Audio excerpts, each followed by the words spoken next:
Indian marriages. देखो, सबसे पहले तो मुझे मैरिज नाम ही नहीं पसंद, सुनने में मरीज जैसा नहीं लगता। पर यार कितनी अच्छी होती है मैरिज, उसमें कितना मजा आता है। पुलिस! मेरी बात अभी पूरी हुई ही नहीं है, बीच बीच में आके हीरो बन रहा है। यहाँ पे हीरो सिर्फ मैं बनूंगा। जी जी जी सर, जी सर, बिल्कुल बिल्कुल सर, बिल्कुल। मैं आपको बताता हूँ मुझे मैरिज क्यों नहीं पसंद, खासकर अरेंज्ड मैरिज।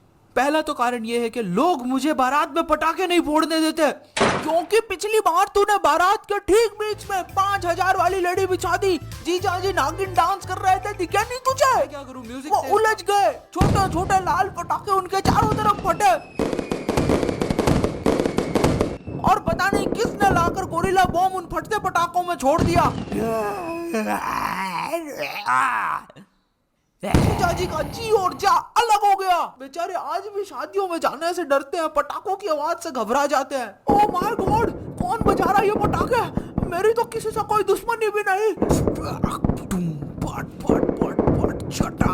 कोई आवाज बंद करेगा? अरे अरे डरिए मत, ये तो अपने ही बच्चे हैं, मुंह से आवाजें निकाल रहे हैं। अरे किसका बच्चा है? मुझे नहीं चाहिए, निकालो ऐसे बच्चों को, घर में क्यों रख रखा है? तो तुमने ऐसा क्यों किया, इस पर तुम्हारा क्या कहना है मिस्टर बोफो? इसमें मेरी कोई गलती नहीं थी। और अब मैं आपको असली रीजन बताता हूँ मुझे अरेंज मैरिज पसंद नहीं है। इसका कारण है मुझे उसमें नजर आता है दिखावा और झूठ। मुझे उसमें प्यार, प्रेम, जो सबसे महत्वपूर्ण है वही नजर नहीं आता, क्योंकि प्रेम को यानी मुझे और भी जरूरी काम होते हैं जिंदगी में। मतलब बिना प्यार कोई किसी के साथ जिंदगी भर कैसे रह सकता है, सिर्फ शारीरिक सुंदरता के लिए?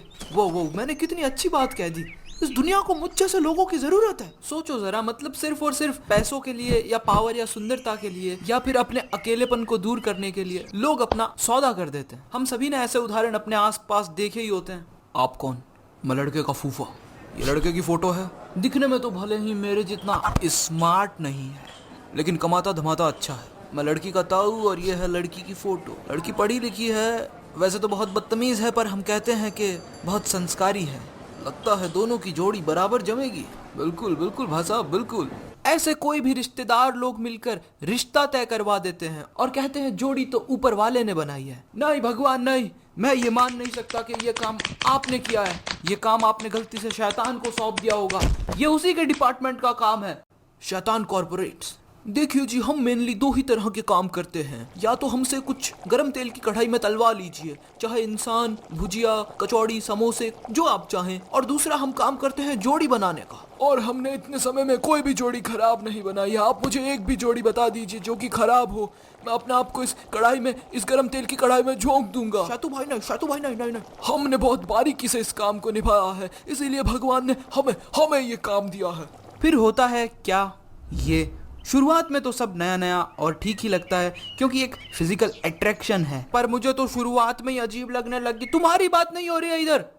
पर धीरे धीरे वो फिजिकल अट्रैक्शन कम हो जाता है, क्योंकि एक दूसरे से वाकिफ हो जाते हैं कई तरीके से, और सब कुछ बहुत बोरिंग और उबाऊ लगने लगता है। जबकि होना क्या चाहिए? दोस्ती, प्यार और प्रेम। दोस्ती, प्यार, प्रेम। और अगर ये सब नहीं है तो फिर आप कर क्या रहे हो? चीजें धीरे धीरे बदलने लगती है, नए नए सरप्राइजेस मिलने लगते हैं। मैंने कभी नहीं सोचा था तुम ऐसे निकलोगी। हाँ, मैंने भी नहीं सोचा था कि तुम ऐसे निकलोगे। तुम मुझे पहले ही बता सकती थी ना कि तुम गर्दन के नीचे आधी एलियन हो। तभी सोचू जब भी मैं तुम्हें किस करने लगता हूँ वो रोहित मेहरा की धुन कहाँ से बजने लगती है। ये फिर बज रही है, ये फिर बज रही है। अभी मैंने कुछ किया भी नहीं है।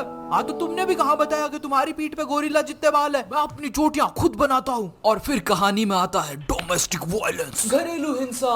पति ने मारा थप्पड़, पत्नी ने खीर में जहर मिलाकर पति को सुना डाली लोरी, बहन की लो। अयो वायलेंस नहीं, मेरी वीडियो में तो बिल्कुल नहीं। रुको रुको रुको, मेरी ऑडियंस पे इसका क्या इफेक्ट होगा? तो फिर मैं जुआ खेल कर दिखाऊं, मैं बहुत अच्छा खेलता हूं। पुलिस, FBI, चारों तरफ से घेर लिया जाए। तुम ऐसे किसी को मार नहीं सकते। मैंने आज तक बताया नहीं, पर मैं एक सीक्रेट एजेंट हूं। ये रहा मेरा आईडी कार्ड। पर ये तो एक आधार कार्ड है। एजेंट की आईडी दिखाओ। अगर मैं एक सीक्रेट एजेंट हूं और तुम्हें अपनी आईडी दिखा दूं, फिर मैं सीक्रेट एजेंट कैसे रहा? तुम्हें अपनी आईडी दिखानी पड़ेगी। एनिमेशन से गायब कर दूंगा तुझे, लंबे चौड़े आदमी। बॉस, इसको तो मैं सबक सिखाता हूं। ए रुक साले रुक, एक सेकंड। बॉस नहीं, ओके, हम जा रहे हैं, हम समझ गए। कभी आपने सोचा क्यों मैरिज और मिराज दोनों शब्द इतने मिलते जुलते हैं? कुछ तो सिमिलरिटीज होंगी ना इनके बीच में। अरेंज मैरिज एक सरप्राइज की तरह है और मुझे सरप्राइज कुछ खास पसंद नहीं। आपने तो कहा था आपकी बेटी संस्कारी है, रोज तुलसी की पूजा करती है। हाँ तो क्या गलत कहा था हमने, करती है। उसे तुलसी नहीं गांजा कहते हैं गंवार आदमी। भाई साहब आपने कहा था आपका बेटा नशे के नाम पे कुछ नहीं खाता, सुपारी भी नहीं खाता, ये तो सब कुछ खा रहा है लौंडा इधर। समझी जी, याद कीजिए मैंने क्या कहा था। मैंने कहा था हा हा हा हमारा लौंडा नशे के नाम पे सुपारी तक नहीं खाता, बाकी सब तो खाता पीता है, एकदम खाते पीते घर का लौंडा है, आप देख सकते हो। दुनिया में आज भी मोहब्बत के नाम पे जिस्म के धंधे किए जा रहे हैं। My Lord my Lord my Lord, मैं कैसे समझाऊं। जिस्म ले लो, जिस्म ले लो, मोहब्बत जिस्म वाला, हर तरह के जिस्म दिलवा देंगे, बस आपकी औकात होनी चाहिए। क्या भाई साहब जींस विंस बेच रहे हो क्या? मेरे साइज का दिख मोहब्बत जिस्म वाला, ये ह्यूमन ट्रैफिकिंग को बढ़ावा देने वाले आदमी, बंद करो ये, बंद करो इससे पहले कि मैं पुलिस को बुलाऊं। देखो मेरी समझ है कि कभी भी बिना प्यार के कोई काम नहीं करना चाहिए, प्यार जरूरी है। हेलो, क्या लड़की के पापा का एनिमेशन स्टूडियो है खुद का, और घिबली स्टूडियो में भी जान पहचान है? उनसे कह दो मुझे मंजूर है, अभी कह दो। अगर चैनल पे नए हो तो सब्सक्राइब करो, पुराने हो तो अनसब्सक्राइब करके फिर से सब्सक्राइब कर सकते हो। उसके बाद हमें दिखाया जाता है कि वो बच्चा उसकी डेविल